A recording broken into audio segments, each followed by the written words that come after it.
ഈ ടെലിപ്പതി ഒക്കെ സത്യാണോ? ഫസ്റ്റ് അമ്പലത്തിലേക്ക് പോയപ്പോ ഞാൻ മനസ്സിൽ വിചാരിച്ചതേ ഉള്ളൂ ഫ്രണ്ട്സ് ഉണ്ടായിരുന്നെങ്കിൽ രസമായിരിക്കും. അമ്പലത്തിൽ നിന്ന് ഇറങ്ങി ഫോൺ എടുത്തപ്പോഴേക്കും ശ്രീലക്ഷ്മിയുടെ മെസ്സേജ്, നെക്സ്റ്റ് ഡേ നമുക്ക് അമ്പലത്തിലേക്ക് പോയാലോ എന്ന്. പിന്നെ അവള് ഫ്രീ ആവുമ്പോ ഞാൻ ഫ്രീ ആവില്ലേ, ഞാൻ ഫ്രീ ആവുമ്പോ അവള് ഫ്രീ ആവില്ലേ, ലാസ്റ്റ് ഇന്ന് പോവാന്ന് വിചാരിച്ചു.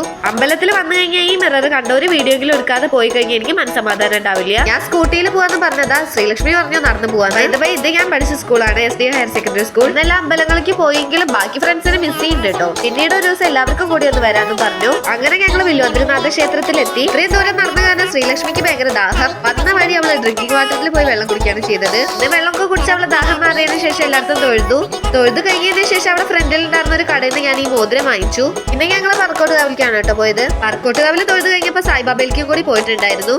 അങ്ങനെ അമ്പലത്തിൽ നിന്ന് വരുന്ന വഴിയാണ് അക്ഷയ ഉള്ളത്. അപ്പൊ അവിടെ പോയി കീമിന്റെ ആപ്ലിക്കേഷൻ കൊടുത്തു. അതിനുശേഷം വെല്ലിച്ചിന്റെ വീട്ടിലേക്ക് പോയി. പിന്നെ നേരെ പോയി ഒരു ഷേക്കും കുടിച്ചിട്ട് സൂപ്പർ മാർക്കറ്റിലേക്ക് പോയി. ലാസ്റ്റ് വീട്ടിലേക്ക് വന്നു. പക്ഷെ കാര്യമില്ല, ഇനി പോണം. ഞാൻ മാത്രമല്ലേ കീമിന്റെ ആപ്ലിക്കേഷൻ കൊടുത്തുള്ളൂ, അവൾക്കും കൊടുക്കണ്ടേ. അതിനുവേണ്ടി ഇനി ഉച്ചയ്ക്ക് ശേഷം വീണ്ടും പോണം. Okay bye.